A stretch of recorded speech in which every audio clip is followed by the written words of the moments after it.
Hello guys, मैं देवांश शर्मा। तो आज हम आ गए हैं एक नई वीडियो में। तो गाइज आज हम डिस्कस करेंगे कि स्कॉर्पियो एन ऑटोमेटिक सही है या मैनुअल। गाइज मैंने बहुत सारी ऑटोमेटिक चलाई है और टेस्ट ड्राइव जब स्कॉर्पियो की ली थी तो स्कॉर्पियो ऑटोमेटिक भी चलाई है। मेरे पास अभी मैनुअल है। तो गाइज मेरे से बहुत बड़ी गलती हो गई कि मैंने ये मैनुअल ले ली, क्योंकि जैसे कि आपको पता ही है, जिसको पता है डीजल इंजन और मैनुअल तो गाड़ी चलाने का मज़ा ही अलग है। लेकिन जो ऑटोमेटिक की प्रॉब्लम रहती है जनरली कि वो रेस बहुत ज़्यादा रहती है, आरपीएम बहुत ज़्यादा लेती है और एवरेज भी बहुत गिर जाता है उसका।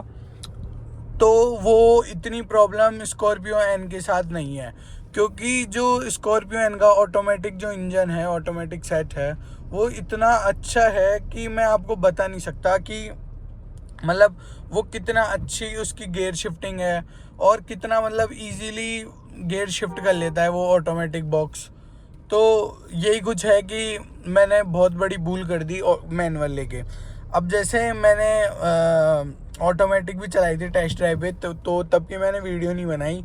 पर जैसे कि अभी मैनुअल में ये प्रॉब्लम है कि जैसे इसका 2198 सीसी का इंजन है, 2198 का। तो अब जैसे दिक्कत ये आती है कि जैसे कोई ब्रेकर आ गया, दचका आ गया, मान लो ब्रेकर आ गए, तो अब अपन को क्या करना पड़ता है, इसको या तो पहले गियर में लो बिल्कुल स्लोली करके, और अगर दूसरे गियर में लेते हैं तो ये दब के बंद हो जाती है क्योंकि इसका इंजन बहुत बड़ा रह गया। तो ये बहुत बड़ी प्रॉब्लम है इसकी।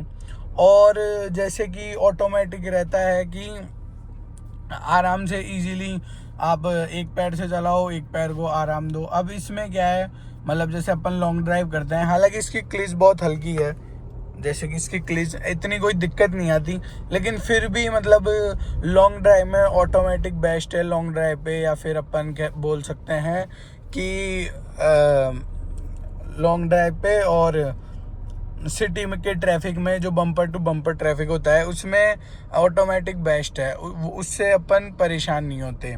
अब जैसे कि मैं ये गाड़ी चला रहा हूँ रिंग रोड पे, तो अभी जैसे ऑटोमेटिक रहती तो मुझे बार बार गियर शिफ्ट करने की ज़रूरत नहीं पड़ती, बस रेस ब्रेक से काम चल जाता। लेकिन अब जैसे कि ये मैनुअल है तो मुझे बार बार गियर शिफ्ट करने पड़ रहे हैं। तो यही है कुछ स्कॉर्पियो एंड मैनुअल की प्रॉब्लम। और दूसरी पता नहीं सबको फील होती है नहीं होती, जैसे कि मैं इसको 80 से ऊपर चलाता हूँ तो मुझे रेस में जर्क सा लगता है। हो सकता है ये मेरे स्कॉर्पियो एन में ही प्रॉब्लम हो। जैसे ही मैं जर्क वो फील होता है, मैं आपको ऐसे बता भी नहीं सकता कि मतलब जैसे मैं रेस दूँ और वो जर्क फील हो या आवाज़ नहीं आती, बस पैर पे मतलब जर्क सा लगता है। तो शायद ये मेरे में ही होगी ये प्रॉब्लम, या क्या पता हर स्कॉर्पियो एन मैनुअल ओनर को दिक्कत आ रही होगी।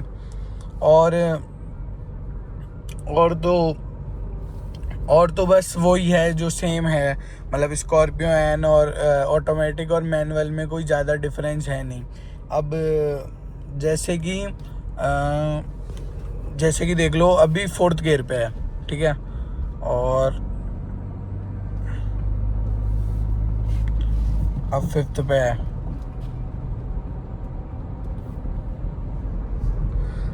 अब जैसे कोई ब्रेकर आएगा या कुछ गड्ढा आएगा तो मैं आपको करके बताऊंगा कि मतलब कैसे ये स्कॉर्पियो एन बंद हो जाती है सेकंड गियर पे। बहुत प्रॉब्लम आती है, कई बार तो है ना ट्रैफिक में बंद हो जाती है, उस वजह से 1-2 बार गाड़ी पीछे से लगते भी बची है। तो यही है कि मतलब पता नहीं इस सेकंड गियर में प्रॉब्लम क्यों आ रही है। मैं हर वीडियो में ये डिस्क्राइब करता हूँ क्योंकि मैंने बहुत ज़्यादा फील करी है ये प्रॉब्लम। अब जैसे शायद थोड़ा आगे ब्रेकर या कुछ गड्ढा आएगा तो मैं आपको बताऊंगा कि कैसे मतलब मुझे प्रॉब्लम आ रही है। अब ये 5th गियर पे है गाड़ी, 60-61 चल रही है। हाँ, आगे ब्रेकर है शायद, तो मैं आपको बताता हूँ। जैसे ये अभी न्यूट्रल है, ठीक है। अब मुझे जैसे ब्रेकर आया तो मैं स्पीड में तो निकाल नहीं सकता, तो मैंने जैसे गाड़ी रोकी, अब मैंने सेकंड गियर में कर लिया तो ये देखो ये बंद हो गई, ये ऐसे जर्क खा के बंद हो जाती है। मतलब ये तो खैर बहुत ज़्यादा हो गया, मतलब इतना तो नहीं खाती क्योंकि मैंने आपको दिखाने के लिए थोड़ी तेज ज़्यादा छोड़ दी थी, लेकिन मतलब बहुत ज़्यादा दिक्कत आती है इसमें, पता नहीं क्यों ये ऐसा मेरे साथ ही है। या सबको ही दिक्कत आ रही है ये, पर आती है ये दिक्कत। अब जैसे फर्स्ट गियर इसको, मतलब जैसे कोई ब्रेकर आ गया या खड्डा आ गया तो इसको फर्स्ट गियर पे लो और फिर ब्रेकर से निकालो, फिर सेकंड गियर लगा लो। मतलब ये सेकंड गियर पे उठती नहीं है, पता नहीं क्यों। इसका पता नहीं क्या, या तो आरपीएम बहुत ज़्यादा दो, आप रेस फुल खींच दो, या फिर क्लीच बिल्कुल धीरे धीरे छोड़ो तब जाके उठती है ये। अब जैसे और गाड़ी भी है मेरे पास, स्कॉर्पियो क्लासिक और वैगनार और क्रेटा, तो उनमें ये प्रॉब्लम नहीं है, वो भी मैनुअल है, हाई राइडर ऑटोमेटिक है। लेकिन इसमें तो ये बहुत ज़्यादा ही प्रॉब्लम है। अब ये पता नहीं कैसे सॉल्व होगी, पर ये दिक्कत है इसमें। देखो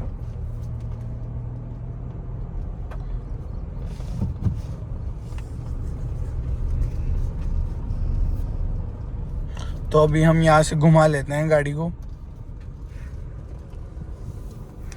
गाइस देखो बारिश बहुत हो रही है और मैंने इसके ऊपर सेरेमिक करवाया है। मैं सेरेमिक की वीडियो जल्द डालूंगा। अब जैसे अपन यू टर्न ले लेते हैं।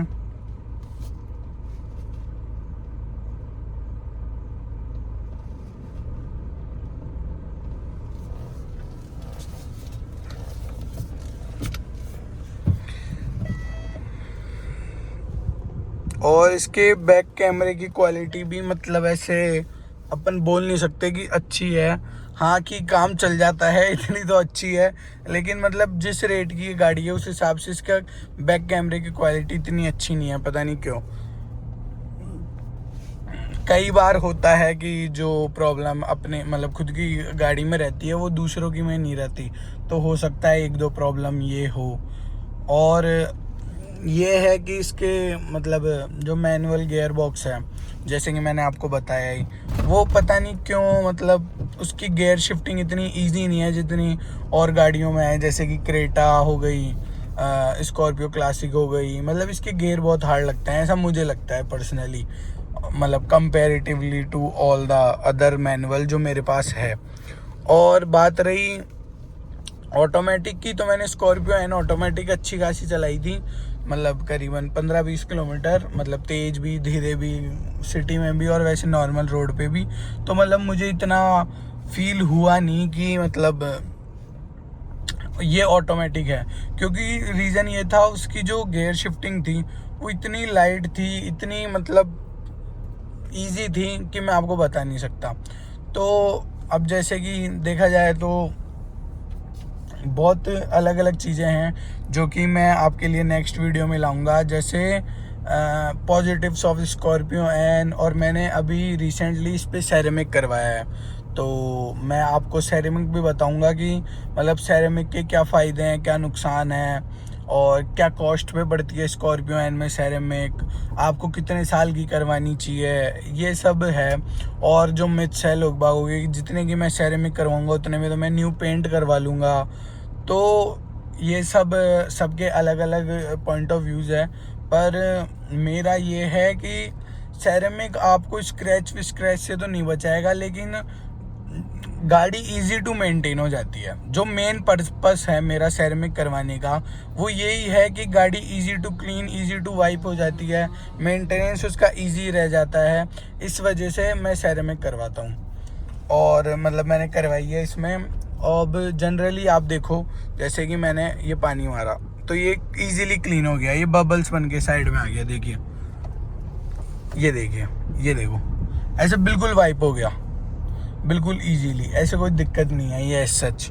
और अगर सेरेमिक नहीं था इसके ऊपर तब मतलब ओस आ जाती थी, ऐसे मतलब ढंग से साफ नहीं होता था। जबकि इसमें एरो ट्विंस वाइपर है, मतलब महिंद्रा ने इसमें कॉस्ट कटिंग नहीं करी, इसमें एरो ट्विंस वाइपर दिए गए हैं जो कि मतलब बहुत अच्छे वाइपर्स होते हैं। मतलब नॉर्मली वाइपर से एरो ट्विंस वाइपर बहुत मतलब अच्छे रहते हैं as compare to other wipers. और यही कुछ था सेकंड गियर प्रॉब्लम। मैं आपको एक बार बाहर का व्यू बता देता हूँ इसका, मतलब